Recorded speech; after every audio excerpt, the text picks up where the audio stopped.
या देवी सर्वभूतेषु माँ कालरात्रि रूपेण संस्थिता नमस्तस्यै नमस्तस्यै नमस्तस्यै नमो नमः। आपके अपने YouTube चैनल जय माँ कंजक में आपका बहुत बहुत स्वागत है। माँ दुर्गा की सातवीं शक्ति कालरात्रि के नाम से जानी जाती है। दुर्गा पूजा के 7वें दिन माँ कालरात्रि की उपासना का विधान है। इस दिन साधक का मन सहस्र चक्र में स्थित रहता है। इसके लिए ब्रह्मांड की समस्त सिद्धियों का द्वार खुलने लगता है। देवी कालरात्रि को व्यापक रूप से माता देवी, काली, महाकाली, भद्रकाली, भैरवी, मृत्युरुद्राणी, चामुंडा, चंडी और दुर्गा के कई विनाशकारी रूपों में से एक माना जाता है। रौद्री, धूम्रवर्णा कालरात्रि माँ के अन्य कम प्रसिद्ध नामों में से एक है। ये ध्यान रखना जरूरी है कि माँ काली और कालरात्रि का उपयोग एक दूसरे के परिपूरक है। हालांकि इन दोनों देवियों को कुछ लोग द्वारा अलग अलग सत्ताओं के रूप में माना गया है। माना जाता है कि देवी के इस रूप में सभी राक्षस, भूत प्रेत, पिशाच और नकारात्मक ऊर्जाओं का नाश होता है जो उनके आगमन से पलायन करते हैं। शिल्प प्रकाश में संदर्भित एक प्राचीन तांत्रिक पाठ सौधिक काम देवी कालरात्रि का वर्णन रात्रि के नियंत्रण रूप में किया गया है। सहस्र चक्र में स्थित साधक का मन पूर्णत माँ कालरात्रि के स्वरूप में अवस्थित रहता है। उनके साक्षात्कार से मिलने वाले पुण्य, सिद्धियों और निधियों विशेष रूप से ज्ञान, शक्ति और धन का विभागी हो जाता है। उसके समस्त पापों, विघ्नों का नाश हो जाता है और अक्षय पुण्य लोकों की प्राप्ति होती है। इनके शरीर का रंग घने अंधकार की तरह एकदम काला है। सिर के बाल बिखरे हुए हैं। गले में विद्युत की तरह चमकने वाली माला है। इनके 3 नेत्र हैं। ये तीनों नेत्र ब्रह्मांड के सदृश गोल हैं। इनसे विद्युत के समान चमकीली किरणें निसृत होती रहती हैं। माँ की नासिका के श्वास पर श्वास से अग्नि की भयंकर ज्वालाएं निकलती रहती हैं। इनका वाहन गर्दभ अर्थात गधा है। ये ऊपर उठे हुए दाहिने हाथ की वर मुद्रा से सभी को वर प्रदान करती हैं। दाहिनी तरफ का नीचे वाला हाथ अभय मुद्रा में है। बाएं तरफ के ऊपर वाले हाथ में लोहे का कांटा तथा नीचे वाले हाथ में खड्ग धारण किए हुए हैं। माँ कालरात्रि का स्वरूप देखने में अत्यंत भयानक है, लेकिन ये सदैव शुभ फल ही देने वाली हैं। इसी कारण इनका नाम शुभंकरी भी है। अतः इससे भक्तों को किसी प्रकार भी भयभीत अथवा आतंकित होने की आवश्यकता नहीं है। माँ कालरात्रि दुष्टों का विनाश करने वाली हैं। दानव, दैत्य, राक्षस, भूत प्रेत आदि इनके स्मरण मात्र से ही भयभीत होकर भाग जाते हैं। ये ग्रह बाधाओं को भी दूर करने वाली हैं। इनके उपासकों को अग्नि भय, जल भय, जंतु भय, शत्रु भय, रात्रि भय आदि कभी नहीं होते। इनकी कृपा से वे सर्वथा भय मुक्त हो जाता है। माँ कालरात्रि के स्वरूप विग्रह को अपने हृदय में अवस्थित करके मनुष्य को एक निष्ठ भाव से उपासना करनी चाहिए। यम नियम संयम का उसे पूर्ण पालन करना चाहिए। मन, वचन, काया की पवित्रता रखनी चाहिए। ये शुभंकरी देवी हैं। इनकी उपासना से होने वाले शुभों को गणना नहीं की जा सकती। हमें निरंतर उनका स्मरण, ध्यान और पूजा करनी चाहिए। नवरात्रि की सप्तमी के दिन माँ कालरात्रि की आराधना का विधान है।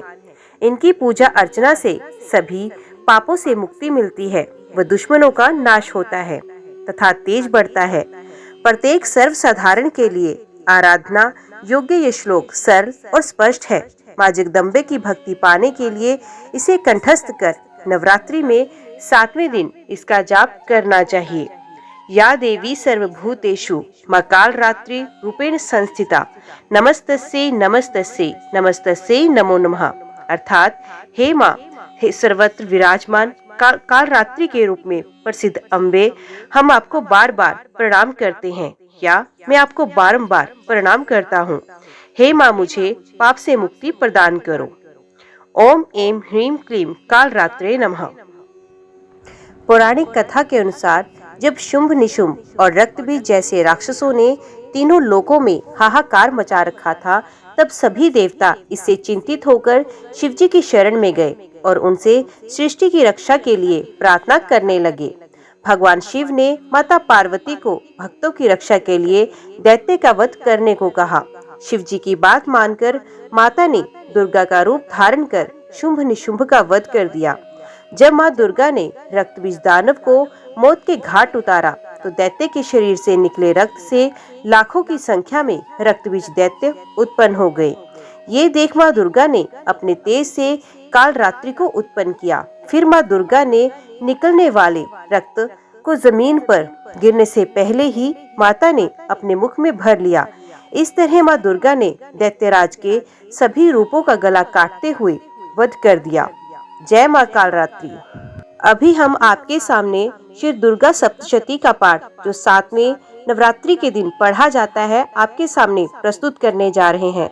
उम्मीद करती हूँ कथा का पूरा फल लेने के लिए आप कथा को शुरू से लेकर अंत तक जरूर श्रवण करेंगे। जय माँ भगवती, जय माँ कालरात्रि।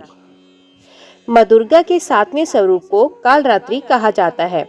माँ कालरात्रि का स्वरूप देखने में अत्यंत भयानक है, लेकिन ये सदैव शुभ फल देने वाली मानी जाती हैं, इसलिए इन्हें शुभंकरी भी कहा जाता है। दुर्गा पूजा के 7वें दिन माँ कालरात्रि की पूजा का विधान है। इस दिन साधक का मन सहस्त्र चक्र में स्थित रहता है। उसके लिए ब्रह्मांड की समस्त सिद्धियों के द्वार खुलने लगते हैं। इस चक्र में स्थित साधक का मन पूर्णत माँ कालरात्रि के स्वरूप में अवस्थित रहता है। माँ कालरात्रि दुष्टों का विनाश और ग्रह बाधाओं को दूर करने वाली है, जिससे साधक भय मुक्त हो जाता है। जय माँ भगवती, जय माँ कालरात्रि। श्री दुर्गा सप्तशती 11वां अध्याय। देवी देवताओं द्वारा देवी की स्तुति एवं देवी द्वारा देवताओं को वरदान। ऋषि बोले, दैत्यराज शुंभ के मारे जाने पर इंद्रादि देवता अग्नि को आगे करके कात्यायनी देवी की स्तुति करने लगे। उस समय अभीष्ट की प्राप्ति के कारण उनके मुख खिले हुए थे। देवता बोले, हे शरणागतों कि दुख हरने वाली देवी, तुम प्रसन्न हो जाओ। विश्वेश्वरी, तुम विश्व की रक्षा करो, क्योंकि तुम इस चर अचर विश्व की अधीश्वरी हो। हे देवी, आप संपूर्ण विश्व की आधार रूप हो, क्योंकि आप पृथ्वी रूप में भी स्थित हो और अत्यंत पराक्रम वाली देवी हो। आप ही जल रूप में स्थित होकर संपूर्ण संसार को तृप्त करती हो। हे देवी, आप विष्णु की शक्ति हो और विश्व की बीज परम माया हो। आपने ही इस समस्त संसार को मोहित कर रखा है। आप ही प्रसन्न होने पर इस पृथ्वी पर युक्तियां प्राप्ति करवाती हो। हे देवी, संपूर्ण विद्या में आपके ही भिन्न भिन्न स्वरूप हैं। इस संसार में जितनी महिलाएं हैं वे सब आपकी ही मूर्तियां हैं। एकमात्र आपने ही इस संसार को व्याप्त कर रखा है। आपकी स्तुति किस प्रकार हो सकती है? आप तो स्तवन करने योग्य पदार्थों से परे एवं परावानी हो। आप परम बुद्धि रूप और संपूर्ण प्राणी रूप स्वर्ग और मुक्ति देने वाली हो। अतः इसी रूप में आपकी स्तुति की गई है। आपकी स्तुति के लिए इससे बढ़कर और क्या मुक्ति माँ हो सकती है। संपूर्ण जनों के हृदय में बुद्धि रूप होकर निवास करने वाली, स्वर्ग तथा मोक्ष प्रदान करने वाली, हे नारायणी देवी, आपको नमस्कार है। कलाकाष्ठ आदि रूप से अवस्थाओं को परिवर्तन की ओर ले जाने वाली तथा प्राणियों का अंत करने वाली नारायणी, तुमको नमस्कार हो। हे नारायणी, संपूर्ण मंगलों के मंगल रूप वाली हे देवी, हे संपूर्ण प्रयोजनों को सिद्ध करने वाली, हे शरणागत वत्सला 3 नेत्रों वाली गौरी, आपको नमस्कार करते हैं। सृष्टि, स्थिति तथा संहार की शक्ति भूता सनातनी देवी, गुणों का आधार तथा सर्व सुखमयी नारायणी, आपको नमस्कार है। हे शरण में आए हुए शरणागतों, दीन दुखियों की रक्षा में तत्पर, संपूर्ण पीड़ाओं को हरने वाली हे नारायणी, आपको हमारा नमस्कार है। हे नारायणी, आप ब्रह्माणी का रूप धारण करके हंसों से जूते हुए विमान पर बैठती हो तथा कुश से अभिमंत्रित जल छिड़कती रहती हो। आपको नमस्कार है। माहेश्वरी रूप में त्रिशूल, चंद्रमा और सर्पों को धारण करने वाली हे महावृक्ष वाहन वाली नारायणी, आपको नमस्कार है। मोरों तथा मुर्गों से घिरी हुई रहने वाली, महाशक्ति को धारण करने वाली हे कौमारी रूप धारिणी निष्पाप नारायणी, आपको हम सब देवता नमस्कार करते हैं। हे शंख चक्र गदा और शारंग धनुष धारण करने वाली वैष्णवी शक्ति रूपा नारायणी, आप हम पर प्रसन्न हो जाओ, आपको हम नमस्कार करते हैं। हे दाढ़ों पर पृथ्वी को धारण करने वाली वाह रूपनी और हाथों में भयानक महाचक्र लिए कल्याणमयी दुर्गे नारायणी, तुम्हें हम नमस्कार करते हैं। हे उग्र नरसिंह रूप से दैत्य को मारने वाली त्रिभुवन की रक्षा में संलग्न रहने वाली नारायणी, आपको हम नमस्कार करते हैं। हे उग्र नरसिंह रूप से दैत्य को मारने वाली त्रिभुवन की रक्षा में संलग्न रहने वाली नारायणी, आपको हम नमस्कार करते हैं। मस्तक पर मुकुट और हाथ में महावज्र धारण करने वाली सहस्र नेत्रों के कारण उज्जवल वृत्तासुर के प्राण हरने वाली इंद्र की शक्ति है नारायणी, आपको हम नमस्कार करते हैं। हे शिवदूती स्वरूप से दैत्यों के महामत को नष्ट करने वाली, हे भयंकर रूप वाली, हे महाशब्द करने वाली, हे नारायणी, हम आपको नमस्कार करते हैं। दाढ़ों के कारण विकराल मुख वाली मुंडमाला से विभूषित मुंडमर्दिनी चामुंडा रूप नारायणी, हम आपको नमस्कार करते हैं। हे लक्ष्मी लज्जा महाविद्या श्रद्धा पुष्टि स्वदा ध्रुवा महारात्रि तथा महाविद्या रूपा नारायणी, आपको हम सब नमस्कार करते हैं। हे मेधा सरस्वती ऐश्वर्य रूपिणी पार्वती महाकाली न्यता तथा ईश्वर रूपिणी महारानी नारायणी, हम आपको नमस्कार करते हैं। हे सर्व स्वरूप सर्वेश्वरी सर्व शक्ति युक्त देवी, हमारी भय से रक्षा करो, आपको नमस्कार है। हे कात्यायनी तीनों नेत्रों से विभूषित आपका सौम्य मुख सब तरह के डरों से हमारी रक्षा करे, आपको नमस्कार है। हे भद्रकाली ज्वालाओं के समान भयंकर अति उग्र एवं संपूर्ण असुरों को नष्ट करने वाला तुम्हारा त्रिशूल हमें भय से बचाए, आपको नमस्कार है। हे देवी जो अपने शब्द से इस संसार को पूरित करके दैत्यों के तेज को नष्ट करता है, वे आपका घंटा इस प्रकार हमारी रक्षा करे जैसे माता अपने संतान की रक्षा करती है, आपको नमस्कार है। हे चंडिके असुरों के रक्त और चर्बी से चर्चित जो आपकी तलवार है, वे हमारा मंगल करे, हम आपको नमस्कार करते हैं। हे देवी जब आप प्रसन्न होती हो तो संपूर्ण रोगों को नष्ट करती हो, जब आप रुष्ट होती हो तो संपूर्ण वांछित कामनाओं को भी नष्ट करती हो। जो प्राणी शरण में आते हैं उन पर कभी विपत्ति नहीं आती, बल्कि तुम्हारी शरण में आए हुए मनुष्य दूसरे को आश्रय देने योग्य हो जाते हैं। अनेकों रूप से बहुत प्रकार के स्वरूपों को धारण करके इन धर्मद्रोही असुरों का अपने कई बार संहार किया, वे तुम्हारे सिवा और कौन कर सकता था।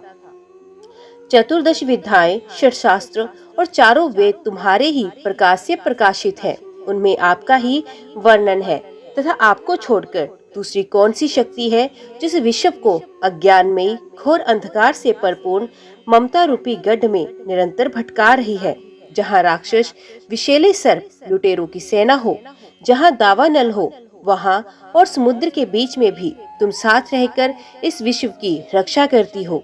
हे विश्वेश्वरी तुम विश्व का पालन करने वाली विश्व रूपा हो, इसलिए संपूर्ण संसार को धारण करती हो, इसलिए ब्रह्मा विष्णु महेश की भी वंदनीय हो।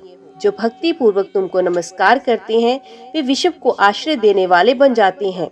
हे देवी आप प्रसन्न हो और असुरों को मारकर जिस प्रकार आपने हमारी रक्षा की है, ऐसी ही हमारे शत्रुओं से सदा हमारी रक्षा करती रहो। संपूर्ण संसार के पाप नष्ट कर दो और उत्पाद एवं पापों तथा उनके फलस्वरूप होने वाली महामारी आदि बड़े बड़े उपद्रवों को शीघ्र ही दूर कर दो। विश्व की पीड़ा को हरने वाली देवी शरण में पड़े हुए मनुष्यों पर प्रसन्न हो जाओ। त्रिलोक निवासियों की पूजनीय परमेश्वरी हम लोगों को वरदान दो। देवी ने प्रसन्न होकर देवताओं से कहा, मैं तुम्हें वरदान देना चाहती हूँ, आपकी जो इच्छा हो वे वर मांगो, विश्व के उपकार हेतु मैं उसे तुम्हें अवश्य दूंगी। देवताओं ने कहा, हे सर्वेश्वरी त्रिलोकी के निवासियों की समस्त पीड़ाओं को तुम इसी प्रकार हरती रहो और हमारे शत्रुओं को इसी प्रकार नष्ट करती रहो। देवी ने कहा, वैवस्वत मनवंतर के 28वें युग में 2 और महाअसुर शुंभ और निशुंभ पैदा होंगे। उस समय मैं नंदगोप के घर में यशोदा के गर्भ से उत्पन्न होकर विंध्याचल पर्वत पर शुंभ और निशुंभ का वध करूंगी। फिर अत्यंत भयंकर रूप से पृथ्वी पर अवतार लेकर मैं वैपरचिति नामक दानवों का विनाश करूंगी। उन भयंकर महाअसुरों का भक्षण करते समय मेरे दांत अनार के पुष्प के समान लाल होंगे। इसके बाद देवता स्वर्ग में और मनुष्य पृथ्वी पर मेरी स्तुति करते हुए मुझे रक्तदंतिका कहेंगे। इसके बाद 100 वर्षों तक वर्षा नहीं होगी और पानी का अभाव हो जाएगा। तो मैं ऋषियों की स्तुति करने पर आयोनिजा रूप में प्रकट होंगी। तब अपने 100 नेत्रों से ऋषियों की ओर देखूंगी। तब मनुष्य शताक्षी नाम से मेरा कीर्तन करेंगे। उसी समय मैं अपने शरीर से उत्पन्न हुए प्राणों की रक्षा करने वाले शाकों द्वारा सब प्राणियों का पालन करूंगी, और जब तक वर्षा नहीं होगी तब तक वे शाक ही सबके प्राणों की रक्षा करेंगे। तब इस पृथ्वी पर शाकुंभरी के नाम से विख्यात होंगी, और इसी अवतार में मैं दुर्गम नामक महाअसुर का वध करूंगी। दुर्गम का वध करने के कारण मेरा नाम दुर्गा देवी प्रसिद्ध होगा। फिर मैं भयानक रूप धारण कर हिमालय निवासी ऋषियों महर्षियों की रक्षा करूंगी। उस समय मैं असुरों का भक्षण करूंगी। मुनिगण नम्रता के साथ मेरी प्रार्थना करेंगे। इस प्रकार भविष्य में मेरा नाम भीमा देवी प्रसिद्ध होगा। जिस समय अरुण नामक असुर त्रिलोकी में भयंकर उपद्रव करेगा, उस समय मैं असंख्य भोरों का रूप धारण कर त्रिलोकी के हित के लिए महाअसुर अरुण का वध करूंगी। तब संसार में मेरा नाम भ्रामरी प्रसिद्ध होगा। इस प्रकार जब जब विश्व में दानवों का उत्पात बढ़ेगा, मैं उस समय अवतार लेकर असुरों का संहार करूंगी। जय माँ भगवती, जय माँ कालरात्रि। श्री दुर्गा सप्तशती अध्याय 12 देवी चरित्रों के पाठ का महात्म्य। देवी बोली, हे देवताओं, जो पुरुष इन स्तोत्रों के द्वारा एकाग्रचित होकर मेरी स्तुति करेगा, उसके संपूर्ण कष्टों को निस्संदेह दूर करूंगी। मधु कैटभ के विनाश, महिषासुर का वध और निशुंभ के वध की जो मनुष्य कथा कहेगा, मेरे महात्म्य को अष्टमी, चतुर्दशी एवं नवमी के दिन जो मनुष्य एकाग्रचित होकर भक्ति पूर्वक सुनेगा, उनको कभी कोई अनिष्ट स्पर्श नहीं कर सकेगा। पाप नहीं रहेगा। पाप से उत्पन्न हुई विपत्ति उसको हानि तक नहीं पहुंचा सकती। उनके घर में कभी गरीबी नहीं रहेगी और ना कभी उनको अपने प्रियजनों का बिछोह होगा। इतना ही नहीं, उन्हें शत्रुओं से, लुटेरों से, राजा से, शस्त्र से, अग्नि तथा जल से कभी भय नहीं रहेगा। इसलिए प्रत्येक मनुष्य को भक्ति पूर्वक मेरे इस कल्याण कारक महात्म्य को सदैव पढ़ना अथवा सुनना चाहिए। ये परम कल्याण कारक है। मेरा ये महात्म्य महामारी से उत्पन्न हुए संपूर्ण उपद्रवों को एवं आध्यात्मिक आदि तीनों प्रकार के उत्पातों को शांत करेगा। जिस घर, मंदिर या जिस स्थान पर मेरा ये स्तोत्र विधि पूर्वक पढ़ा जाता है, उस स्थान का मैं कभी त्याग नहीं करती और वहाँ सदा मेरा निवास रहता है। बलिदान, पूजा, होम तथा महोत्सव में मेरा ये चरित्र उच्चारण करना तथा सुनना चाहिए। बलिदान, पूजा, हवन मनुष्य चाहे जानकर या अनजाने में करे, मैं उसे तुरंत ग्रहण कर लेती हूँ। शरद काल में प्रत्येक वर्ष जो महापूजा की जाती है, उसमें जो मनुष्य भक्ति पूर्वक मेरा ये महात्म्य सुनता है, वे सब विपत्तियों से छूट जाता है और धन धान्य तथा पुत्र आदि से संपन्न हो जाता है। इसमें तनिक भी संदेह नहीं है। मेरे इस महात्म्य व प्रादुर्भाव की सुंदर कथाओं इत्यादि तथा युद्ध में किए गए मेरे पराक्रम को सुनकर मनुष्य निडर हो जाता है, शत्रु नष्ट हो जाते हैं तथा उसका कल्याण होता है। उसका वंश कल्याण के मार्ग पर चलता है जो मेरे महात्म्य को सुनता है। बुरे स्वप्न दिखाई देने पर, ग्रह जनित भयंकर पीड़ा उपस्थित होने पर मेरा महात्म्य श्रवण करने से छुटकारा मिल जाता है। सब कष्ट शांत हो जाते हैं तथा स्वप्न दिखाई देने बंद हो जाते हैं और दुख इत्यादि सब मिट जाते हैं। बाल ग्रहों से ग्रसित बालकों के लिए ये मेरा महात्म्य परम शांति को देने वाला है। मनुष्य में फूट पड़ने पर ये भली भांति मित्रता करवाने वाला है। ये महात्म्य समस्त दुराचारियों के बल का नाश करने वाला है। इसके पाठ मात्र से राक्षस, भूत और पिशाच का नाश हो जाता है। पशु, पुष्प, अर्घ्य, धूप, गंध, दीपक इत्यादि सामग्रियों द्वारा पूजन करने पर मेरा ये महात्म्य मनुष्यों को मेरी जैसी सामर्थ्य की प्राप्ति करवाने वाला है। ब्राह्मणों को भोजन कराकर, हवन करके, प्रतिदिन अभिषेक करके, नाना प्रकार के भोगों को अर्पण करके और प्रतिवर्ष दान इत्यादि करके जो मेरी आराधना करते हैं, उससे मैं जैसी प्रसन्न होती हूँ, वैसी ही प्रसन्न मैं इस चरित्र को सुनने वालों से हो जाती हूँ। ये महात्म्य श्रवण करने पर पापों को हर लेता है तथा आरोग्य प्रदान करता है। मेरा प्रादुर्भाव का कीर्तन दुष्ट प्राणियों से रक्षा करने वाला है, युद्ध में दुष्ट दैत्यों का संहार करने वाला है। इसके सुनने से मनुष्यों को शत्रु का भय नहीं रहता। हे देवताओं, तुमने और ब्रह्म ऋषियों ने और ब्रह्मा जी ने जो स्तुति की है, वे मनुष्यों को कल्याणमयी बुद्धि प्रदान करने वाली है।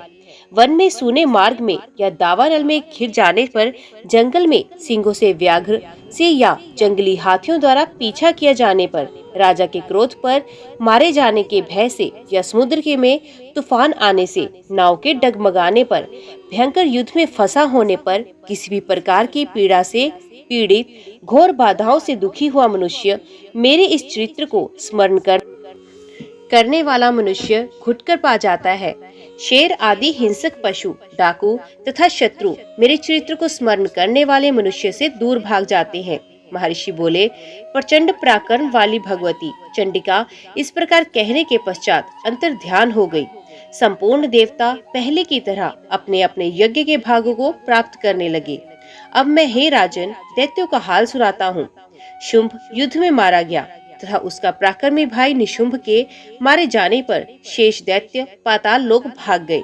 हे राजन, इस प्रकार भगवती अंबिका नित्य होती हुई भी बार बार प्रकट होकर इस जगत का पालन करती हैं। वे ही इसको मोहित करती हैं, जन्म देती हैं और प्रार्थना करने पर समृद्धि प्रदान करती हैं। हे राजन, भगवती ही महाप्रलय के समय महामारी का रूप धारण करती हैं और वही संपूर्ण ब्रह्मांड में व्याप्त हैं। वे सनातन देवी प्राणियों का पालन करती हैं। वे ही मनुष्यों के अभ्युदय के समय घर में लक्ष्मी का रूप बनाकर स्थिर हो जाती हैं तथा अभाव के समय दरिद्रता बनकर विनाश का कारण बन जाती हैं। पुष्प, धूप और गंध आदि से पूजन करके उनकी स्तुति करने से वे धन और पुत्र प्रदान करती हैं और धार्मिक बुद्धि तथा उत्तम गति प्रदान करती हैं। जय माँ भगवती, जय माँ कालरात्रि। आज की वीडियो में इतना ही। उम्मीद करती हूँ वीडियो आपको पसंद आई होगी। वीडियो पसंद आई हो तो वीडियो को लाइक और चैनल को सब्सक्राइब जरूर कीजिएगा। जय माता दी लिखकर कमेंट बॉक्स में अपनी हाजिरी और अपने सुझाव देना ना भूलिएगा। तो मिलते हैं अगले अध्याय के साथ। तब तक के लिए देखते व सुनते रहिए। जय माँ कंजक, जय माता दी।